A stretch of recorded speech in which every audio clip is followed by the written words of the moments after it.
bonjour à tous. Voilà, donc je me présente Laurie Garcia-Garin.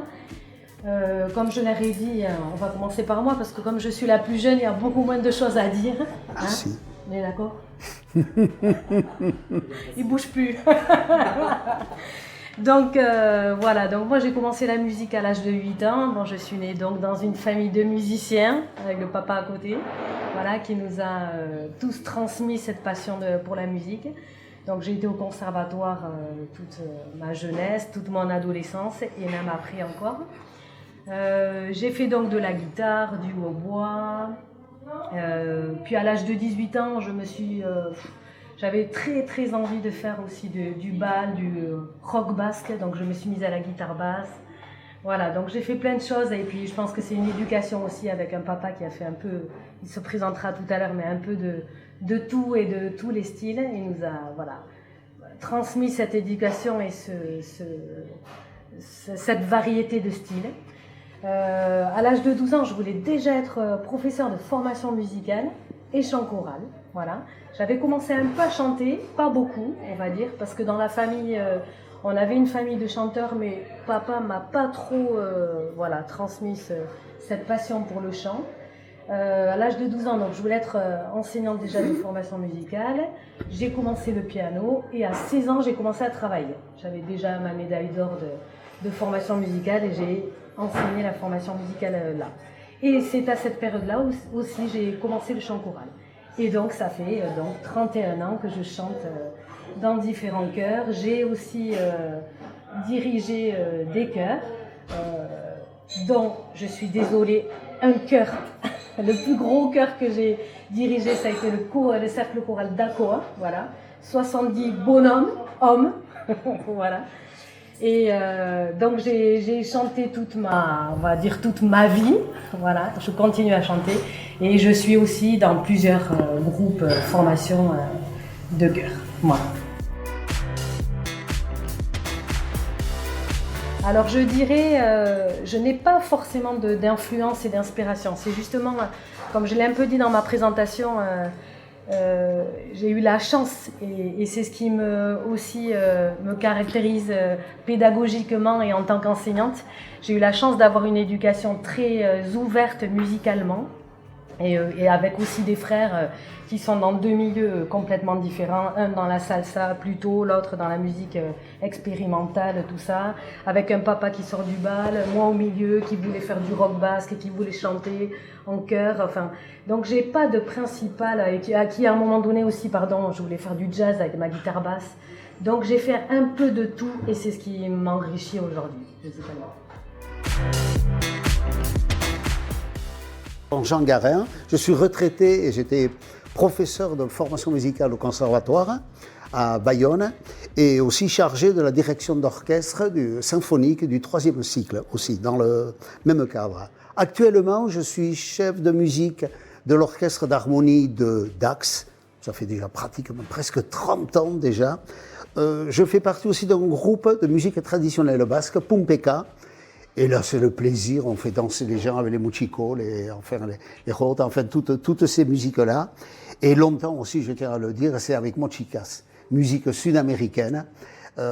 Et j'ai réfléchi, ça fait pratiquement 50 ans avec mochicas qu'on fait de la musique, disons. Mais ça se calme, avec l'âge tout se calme. Alors, comment je suis arrivé là? Alors, c'est là où c'est un peu complexe, disons. Je suis d'abord né au cœur de Bayonne, au cœur du petit Bayonne. Là, à Saint-André, les croisées de Saint-André, je jouais au ping-pong, je faisais du foot, on chantait énormément. À l'époque, même ma sœur chantait avec moi, il y avait un groupe mixte, c'était le père Etchepard qui dirigeait ça, ça m'a beaucoup marqué. Je faisais de la musique, puisqu'il y avait le groupe de musiciens des croisées, Banda, enfin, voilà comment c'est venu. Je me suis inscrit ensuite au conservatoire. Là aussi, je peux raconter l'anecdote, si vous permettez. Je joue au foot, on était plusieurs, et un professeur arrive. Un professeur, on l'ignorait. C'était mon premier voisin. Dites les enfants, j'arrive de Paris, j'ai un premier prix de Paris, et je suis au conservatoire au professeur. Est-ce que ça vous intéresse d'apprendre la musique? Et nous, ben, ah ouais. Et qu'est-ce que vous apprenez comme instrument? Alors là, c'est là le gars, trombone à coulisses et euphonium. Comment c'est le trombone à coulisse? Je le vois encore comme ça. Ah oui, d'accord. Et le phonium? Alors, je me souviens, j'avais un copain d'ailleurs, Dédé Lassus, qui est connu ici dans le milieu, qui a choisi, lui, le phonium, le tuba, et moi, je me suis là. Voilà comment j'ai débuté la musique. C'est incroyable. Et effectivement, jusqu'à inscrit à Bayonne, jusqu'à avoir mon prix le prix de musique. Et des vacances, je profitais pour rattacher avec la musique basque. Très rapidement, comme je jouais du trombone à coulisse, et à l'époque, disons, c'était, je ne vais pas dire un nouvel instrument, mais qui était très peu connu, je suis directement rentré avec l'orchestre, je ne sais pas si des gens s'en souviennent, un Ramuncho, l'orchestre de Garassi de Saint-Jean-Pied-de-Port, Ramuncho, où on joue les quadrilles, toutes ces danseurs. Ça a été mon premier truc. Bon, après, vous voyez, j'ai même noté des choses. Après, ça a été El Fuego, après, ça a été Pedrito Percal, voilà, tout un parcours musical. Et je suis parti à Paris pour obtenir mon diplôme de professeur, et je suis revenu à Bayonne. Et là, je n'ai pas travaillé directement dans l'enseignement. J'ai tenu avec un ami, je tiens à le signaler parce qu'on a fait tellement d'années ensemble avec Mario Gachi. On a beaucoup travaillé ensemble et on a tenu un studio d'enregistrement. On est employé d'un studio d'enregistrement qui était à Villefranche et qui s'appelait le studio HM. Et on avait comme maison d'édition pour qui on travaillait la maison Elcar. Elcar, c'est l'éditeur de tous les disques et de tous les livres basques. Alors, je vais vous citer Pancho et Peyo, je vais vous citer Chamendi Larralde, je vais vous citer Manesh Pagola, je vais vous citer, enfin, Choral, Oldara, et Torquay, à l'époque, Adiskideag, les Coro Ametsa. On avait un boulot fou. À l'époque, un boulot fou. Nous étions les premiers. Et donc, tout le monde s'ouvrait au disque, enfin, un 33 tours. Voilà donc ça. Et c'est là où j'ai connu la famille Robles, les artistes Robles. Or, je ris souvent, j'en parlais avec son père tout à l'heure, parce qu'à l'époque, eh bien, ce qu'on connaît, Gorka, qui est un personnage de Bayonne, eh bien, il était comme ça, en culotte courte, Naïa, sa sœur aussi, Collo aussi, pareil. C'est là où on a connu les artistes. Et bien sûr, où on a travaillé pour elles. Notre but, voilà ce que c'était, les chanteurs venaient avec des chansons. Mais comme Manesh Pagola, il gratouillait un peu, il chantait. Et on devait faire tout un arrangement, toute une orchestration pour l'aboutissement d'un disque. Et enfin, ce qui a été merveilleux à l'époque pour nous, c'est de rencontrer Estichou, que je n'avais vu qu'une fois à la télé. C'était l'émission le Grand Échiquier, voilà. Et j'étais resté en admiration, parce que c'est vrai qu'il a une voix admirable. Et j'ai fait la connaissance, c'est comme ça que j'ai connu Gorka, et surtout le papa Iker. Voilà mon parcours, non, je crois, oui, j'aurais à dire beaucoup de choses, mais voilà un peu comment je suis arrivé à la musique et comment j'ai touché beaucoup la musique basque, par les chorales, par le chant, par la danse, les mochicos, et ainsi de suite.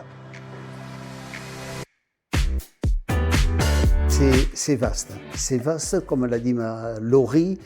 J'ai fait beaucoup de musique. J'ai parlé de mochica sud-américain, j'ai parlé de Pumpeka, du truc basque. J'ai fait du jazz à Pau avec le Big Band. J'ai fait, voilà, du bal aussi. Donc c'est très très large. L'inspiration, on la prend un peu partout, l'inspiration. Il n'y a pas une étiquette particulière sur l'inspiration.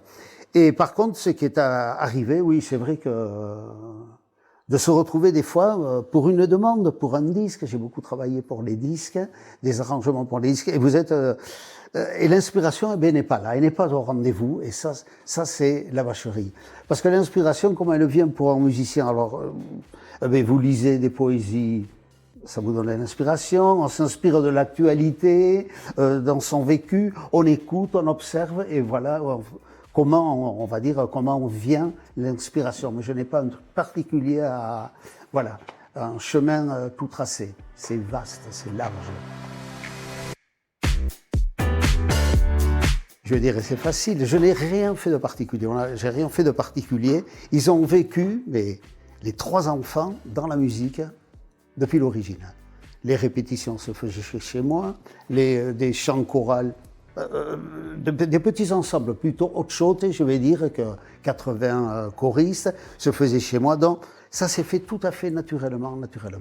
Et c'est vrai que j'ai 3 enfants, j'ai le plaisir de dire, mes 3 enfants sont les 3 dans la musique, sont 3 professionnels de la musique. Donc je peux pas dire que j'ai fait un effort particulier. Ils ont suivi uniquement, ils ont écouté, ils ont observé, ils sont arrivés, mais tout doucement sur le même chemin. Je tiens même à rajouter qu'il nous a jamais fait travailler, sauf une fois où je voulais absolument faire du piano et il était donc pianiste.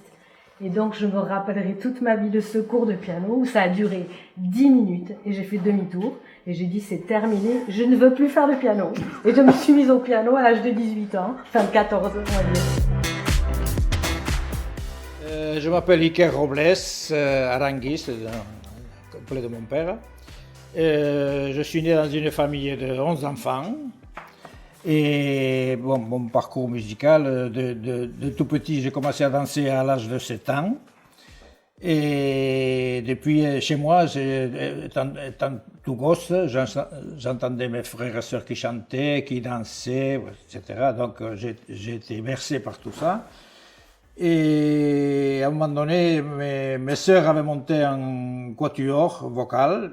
Et de là, elles nous ont dit aux garçons, tiens, il faudrait que vous chantiez avec nous ça. Alors à 15 ans, je me suis mis à chanter avec mes frères. On était 8 frères et sœurs, à chanter 4 filles et 4 garçons. De là, ensuite, j'ai participé, on a créé un groupe à Bilbao qui s'appelait les Soroac. Ici, Mbata en 1960 nous avait traité d'hérétiques parce qu'on chantait des chansons basques avec une guitare espagnole. Mais bon, ça c'était une bricole. Et après les Soroac, bon, ça s'est fait parce que 2 frères nous sommes venus ici, Iparralde, la famille est restée à Bilbao, etc. Donc ça s'est fait. Je me suis marié, j'ai eu des enfants, et quand j'ai dû partir de Bayonne, eh bien, j'ai monté un quatuor vocal avec mes enfants, je les avais à la maison, qui s'appelait Alitzak. Et donc on a tourné pendant 25 ans, et puis voilà. Et après, moi, à mes 70 ans, on a fait un spectacle au théâtre de Bayonne, rien que la famille, les enfants, les petits-enfants, pour dire bye bye, parce que bon, il faut savoir se retirer à un moment donné. Et depuis, bon, je me suis mis un peu à l'écriture des chansons, etc. Enfin, voilà. Le chant choral, j'ai chanté une fois dans une chorale, c'était à Cantariac à Biarritz, dans les années 60 et quelques, et où on a chanté quand même au casino municipal de Biarritz, on était 120 choristes, orchestre de Bayonne, etc. C'était le directeur du conservatoire, c'était Bertolon, comment il s'appelait? Bertolon, ouais. Bertolon, voilà. Qui m'avait surpris d'ailleurs, parce qu'un jour on faisait une répétition, 120 choristes, il arrête, il dit là-haut, il y a un ténor qui chante faux. Ah oui, oui.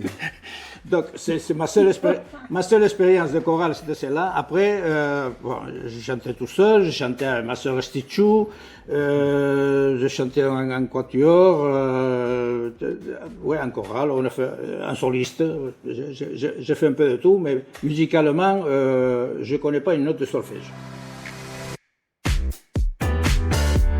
Les influences. Quand j'étais tout petit, chez moi, mon défunt frère qui était Coldo, l'aîné, qui jouait du tchistou et qui dansait, avait acheté un jour un tourne-disque, un gramophone là, à manivelle, avec les grands disques et tout ça. Et tous les jours, tous les soirs, parce qu'on n'avait pas d'électricité, pas d'eau, etc. à la maison, on avait le feu de cheminée, et puis ring, ring, ring, ring, ring, et les opéras. Et on connaissait des chansons d'opéra, mais alors parfaitement. Et ensuite, bon, quand je suis arrivé à l'âge de 14-15 ans, c'était bon, les débuts d'Elvis Presley, etc. On aimait beaucoup, mes frères, etc., les Nero Spiritual, etc. Il y avait des groupes de l'époque, Jordanaires, etc. Bon, et on s'est un peu inspiré de ça pour quand on a fait les Soroac, on a fait un petit peu, on chantait des chansons basques, celles qui étaient autorisées à 4 voix, et on chantait en 7 langues, donc bon, on trouvait des chansons anglaises, etc., qui nous plaisaient, et c'est venu de là de faire des harmonies différentes, etc., et bien, on a commencé avec les Soroac comme ça. Et après, bon, à mes enfants, quand ils disaient, tiens, oh, t'as écouté ça, c'était Supertramp. Ah, mais c'est magnifique. Bon, c'est moi qui leur ai acheté les disques pour qu'ils écoutent Supertramp. C'était comme ça. Et bon, c'est tout ce qui nous est resté, c'est cet amour du chant, pas seulement du chant, parce que j'ai un petit-fils qui a fait du cinéma, etc. Tout ce qui est danse, j'ai un peintre dans la famille, Ilkous qui est peintre. On est toujours resté dans le milieu. Et on s'est rendu compte, tout à l'heure je parlais avec mon frère Ilkous justement, que de par chez les Robles, il y a eu plein les Robles, ils faisaient un petit détail, c'était une petite graine, et de là, il sortait un truc, etc. Michel Aveyrou s'est mis à chanter parce qu'il nous a entendu chanter. On a dit, oui, Michel Aveyrou, c'était le premier. Non, monsieur, c'est nous qui avons chanté à Euskal Sale Bilzarra. Et quand on a fini de chanter avec le Sorroak, il est arrivé, Ara, Serche Katsenuen, voilà ce que je cherchais, l'inspiration. Et l'année d'après, il m'a appelé chez lui à Cambo pour que j'écoute ce qu'il avait composé à la guitare, et ces nouvelles chansons, qu'est-ce qu'on en pensait, etc., etc. Bon. Donc, à chaque fois, pour la danse, mon frère, il a créé Batsalai en 42 à Bayonne, et de là, après, ça s'est étendu. Auguste qui racontait des histoires. Mais dans les années 60, Auguste et moi, on a parcouru les petits villages, toutes les fêtes et tout ça. Des fois, on montait sur la table, sur le bistrot, et on racontait des blagues. Et puis, bon, il y a des humoristes et machin, enfin, on a toujours été, je ne dis pas d'avance, mais enfin, un petit peu des inspirateurs pour beaucoup. Comme chez nous, on a toujours chanté, dansé, on a fait du théâtre, on a fait de tout. C'était naturel. Déjà, ils me voyaient chanter à moi. Donc, ils avaient tout le temps de la musique à la maison. Quand je les amenais à l'école, on avait toujours de la musique, etc. Donc, ils se sont imprégnés de musique. Et comme j'aimais beaucoup le chant, ils se sont mis tiens, tu m'accompagnes, celle-là, on fait un duo, machin, etc. Ce que j'ai fait chez moi avec mes frères et sœurs, c'était ça. Hein. On se mettait, quand on a chanté à 8, c'était ça. Parce que, tu viens avec nous, tu viens, et puis, tout bêtement. Et on a toujours aimé le chant. C'était des chants a cappella, à 4 voix, etc. Donc il fallait quand même un peu travailler. Et donc j'ai enseigné ça, enfin j'ai enseigné, non, c'est venu tout naturellement aux enfants. Et eux maintenant, je vois qu'ils ont fait un parcours entre Gorka, Naya, etc. aussi pareil. Et à leurs propres enfants, ils inculquent un peu cette transmission. Donc moi je suis très content.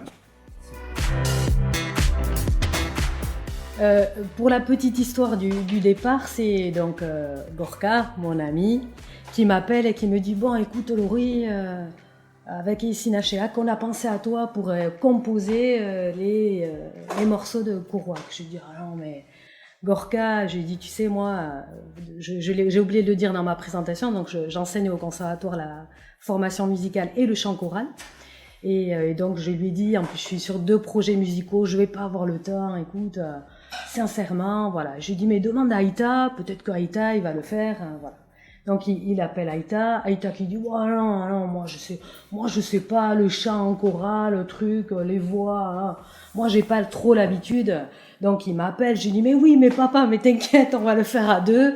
Et c'est parti comme ça, en fait. Et donc j'ai dit, vas-y, on le fait à 2. Moi je connais très bien les voix, moi j'écris plus pour voix et j'arrange plus pour voix que le reste. Donc j'ai dit, on le fait à 2 et t'inquiète pas. Et donc c'est parti comme ça. Et puis après on dit, ouais, mais les paroles, ça serait bien que ça soit en basque, hein. Et pourquoi? Ah ben super, et ben c'est Gorka, Iker, en plus toi, truc, et voilà. Et donc ça a été une collaboration familiale, les Robles et les Galines. Ça a été dur. C'était dur. N'empêche que pour nous, enfin moi qui suis beaucoup plus jeune et qui ai moins d'histoire entre vous deux, tout ça, mais moi j'en ai plus avec Gorka. Moi j'étais hyper heureuse d'avoir fait ça en famille, je le dis très sincèrement, avec les Robles et les Garins, enfin parce que même avec papa on n'a pas l'habitude de faire des choses comme ça, et ça a été et bon je le dirai après, mais en plus pour Kerouac c'était quand même une vraie valeur, enfin c'était voilà. Les inspirations, je n'ai pas une technique particulière. Je ne vous cache pas, sauf à l'époque, quand j'étais à Paris, que je faisais des études pour la composition, et là on vous donne, vous partez de ça, vous faites ça, vous faites... Et là, non, on est libre, on est absolument libre. Je ne voulais pas non plus me greffer sur des paroles, parce que les paroles, quelque part, ce sont des barrières, c'est un grillage que vous mettez dedans. Je voulais être absolument libre. Et je m'étais beaucoup renseigné, par contre, sur les chorales. Et j'avais discuté avec des chefs de chœur qui certains m'ont fait des critiques, m'ont apporté des éléments, attention pas trop dur parce que avec un objectif comme ça, vous pouvez vous éclater, vous écrivez comme un fou, des choses qui souvent sont pas réalisables par les chorales de la région.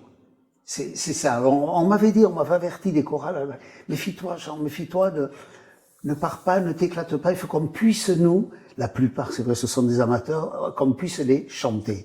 Voilà, alors voilà de quoi je suis parti. C'est tout. Ensuite, j'avais un thème que j'avais écrit à l'époque à Paris, dans mes études. C'est le chant pour femmes. Et je me dis, ça, il faut que tu le réutilises, cette mélodie. J'aimais beaucoup cette mélodie. Et à l'époque, je l'avais pensée comme une berceuse. Et c'est une berceuse, c'est quand je l'en ai parlé. C'est une berceuse que j'ai réarrangée, que j'ai revue pour voix de femme. Voilà, déjà un premier. Après, un second, pour les chœurs mixtes, il y a un rythme que j'adore, c'est le sortico. J'ai pas mal de rythmes, c'est pas dans ça, tout ça, des rythmes comme ça qui me parlent, mais le sortico me parle énormément, et je suis parti sur un rythme de sortico, et la liberté complète, là-dessus. Et après, Laurie me dit, tu sais, il y a les voix d'hommes, hein. Et je dis, je connais le répertoire basque des voix d'hommes, mais c'est quand même assez martial, c'est quelque chose de... Elle me dit, mais il faudrait penser comme un hymne. Ah, je lui dis, ça c'est une bonne idée. Ouais, l'hymne, je sais pas si m'avait dit, l'hymne Korouak, ouais, enfin, elle m'avait, et voilà comment est venue ensuite la troisième inspiration. Et après, c'est vrai, je me suis libéré de l'affaire. J'ai vu mon ami Iker. Et là, j'ai vu depuis le temps qu'on se connaît, il disait tout à l'heure, on s'est connus en 74, voilà. Je vous dis, ses enfants étaient comme ça, Gorka dont on parle. Et donc, on a beaucoup travaillé ensemble, on avait fait déjà tout un spectacle, Silican à l'époque et tout, avec Estichou, tout, super. Donc voilà, je me suis déchargé, et en lui donnant un peu les idées. Pourquoi j'ai écrit ça, je verrais ça, une berceuse, avec une voix seule, une maman qui chante, ça, sortico, voilà. Et voilà, et ensuite lui est intervenu pleinement avec sa belle plume et a écrit. L'inspiration, quand on écrit un texte, c'est 90% c'est la musique. Bon, il faut trouver un thème. Et déjà, il me dit, c'est une berceuse. Bon, déjà, je sais que c'est quelque chose de mignon qu'il faut tourner, etc., etc. Et en écoutant la musique, et petit à petit, ça vient, je vais faire une phrase, et puis là, ah oui, là, ça va mieux, attends, je vais faire le deuxième couplet comme ça, par rapport à ça, et puis on rentre là-dedans. Il m'a donné le sortico. Sortico, d'après la mélodie, c'était quelque chose d'un peu triste, quoi, enfin, des amoureux qui sont séparés, etc., etc. J'ai pris ce thème comme base, et j'ai écrit là-dessus. Et le Korouak, bon, c'est l'hymne, c'est la réunion de gens, de tous bords, qui, pour le plaisir de la chanson, l'amour du chant, etc. Et bon, sur ça, bon, j'ai bâti un truc, un petit clin d'œil, mais enfin bon. Voilà, c'est comme ça que c'est venu. On espère Ouais. que cet hymne va rester vraiment un hymne. Voilà, l'hymne, c'est à l'origine, l'hymne, c'est la joie, c'est l'enthousiasme que l'on écrit pour un objet, pour un festival, pour une personne. Voilà. Qui sait, croisons les doigts. Ouais. Peut-être ça va devenir véritablement l'hymne de cet objectif. Ouais, c'était pas du tout, en tous les cas, l'idée au départ que j'ai eue de l'hymne, c'était pas du tout prétentieux de notre part, loin de là. C'est parce que moi je suis, je suis dans le chant choral depuis toujours et je défends ces vraies valeurs et je trouve incroyable que ici Nachéac ait eu cette idée de création de festival et j'espère que les élus, que tout le monde aidera à financer, continuera à porter ce projet très haut parce qu'on a quand même de belles valeurs ici au Pays Basque qui est le chant, il faut le garder et grâce à ce festival on peut le garder. Donc il faut soutenir ça. Et donc moi je l'ai dit à papa, il faut moi j'ai beaucoup chanté au festival Korouak et il y a donc chaque année des créations que j'ai montées et je lui ai dit il faut vraiment que ça soit accessible par toutes les chorales et l'intérêt c'est que tout le monde puisse monter ce chant et la possibilité de le monter passent pas non plus énormément de temps parce qu'ils ont aussi leur programme de l'année et que ce chant aussi fasse partie de leur programme de l'année. Voilà. Et donc, moi, j'avais donc Chanton Piperi, Escoleri, je voulais un truc majestueux par les hommes, qui est quand même, il y a de belles chorales d'hommes à chaque fois, chaque année au festival. J'ai dit, il faut qu'on écrive un truc comme ça, majestueux, grandiose, qui rassemble tout le monde. Et oui, espérons que ça enfin qu'on garde cette hymne. Et puis si on le garde pas, c'est pas grave, mais en tous les cas, nous on l'avait écrit comme ça, voilà, pour rassembler tout le monde et pour la vraie valeur du chant choral. Elle vous a tout dit. Voilà. Voilà, exactement, exactement. J'ai été trop bavarde. Oui, bon, j'ai fait un texte rassembleur, quoi, que même les étrangers, etc., tout le monde participe, que tout le monde se réunir en paix, pour l'amour du chant, et voilà, que ça continue, et bon, je pense que ça va avec la musique, quoi. Ce qui a été quand même, je tiens à le dire, le difficile, et c'est là aussi qui m'a énormément aidé, de ne pas se laisser aller dans l'écriture, parce que quand on écrit, quand on a un petit peu son compositeur, on va dire, entre guillemets, on a tendance à aller très loin dans l'écriture, à rêver, en fantasme. Alors quand vous êtes à votre instrument, ah ouais, ça c'est joli, c'est joli. Et quand vous devez le chanter, bon, on ne s'adresse pas, il y a certainement peut-être des professionnels dedans, mais on s'adresse à beaucoup, moi j'en connais, ce sont des amateurs qui lisent pas la musique et qui apprennent par audition, par mémorisation. Et ça, c'est vrai qu'elle m'a guidé, non, attention, ça c'est trop difficile, ça c'est, voilà. On a essayé de poser la chose, que ça soit accessible, et si on regarde le répertoire le plus commun, celui qu'on entend, il y a la compagnie, il n'y a pas, disons, de difficulté harmonique. Là, je vais parler musique, si vous voulez, ça appelle au chant systématiquement, voilà. Et on a essayé de se rapprocher de ça. C'est pas évident, hein. Et là, elle m'a énormément aidé pour me dire non, là c'est trop dur. C'était sa grande crainte d'avoir écrit trop facile ou d'avoir écrit, j'ai dit non, je te jure, papa, écoute-moi. Bon, on a fait une collaboration, mais c'était animé, mais bien animé. Et j'ai dit, ne t'inquiète pas vraiment, parce que l'objectif, c'est que, je sais pas, j'ai pas de chiffres sur le nombre de chorales qui participent à Courrouac, mais s'il y a 40 chorales qui participent à Courrouac, il faut que les 40 montent cette pièce. Donc ça sert à rien d'écrire quelque chose de, voilà.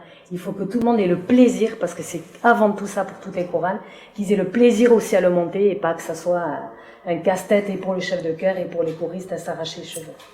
Voilà. Le festival, c'est montrer qu'il y a toujours des chorales du chant, l'amour du chant au Pays Basque. Et moi, j'aimerais que ça incite une certaine jeunesse à venir, parce que quand on regarde la moyenne d'âge des chœurs, bon, c'est dommage. Alors, qu'un festival comme ça ranime la flamme des chœurs, etc., bon, je trouve ça très bien. Parce que j'ai beaucoup bourlingué, bon, je vous l'ai dit, en faisant du bal dans tout le Pays Basque. Et je rencontrais des chorales, des groupes, mais il n'y avait rien entre eux. À la limite, presque, on ne les connaît pas, non, qu'est-ce que c'est ? Et ça, c'était à l'époque, et Courrouac, justement, cet objectif, ça c'est le premier, réunir, essayer de rassembler tout ça. On travaille ensemble, on est dans le même objectif, même si c'est un chœur de femmes, l'autre un chœur mixte, l'autre... C'est pas grave, ou des autres choses. Le tout, c'est le chant basque, notre culture, voilà. Et je suis content, par le biais de ce festival, que cette démarche aille vers ça, qui est ceci qui se passe. Et pas comme quand j'ai débuté, quand j'ai joué avec l'orchestre Ramuncho, bon, ça fait bien longtemps, Ramuncho qui était l'orchestre typique du Pays Basque, à l'époque. Il y en avait dans tous les villages où on passait, on entendait des chorales. Mais tu parlais pas de la chorale de là. Ils se connaissaient pas. Soit c'est le curé qui avait formé une petite chorale, voilà, une chose comme ça. Et c'est grâce à un festival comme Courrouac que tout peut se réunir et former une équipe, un tout, voilà, et que le chant prenne une autre importance, voilà.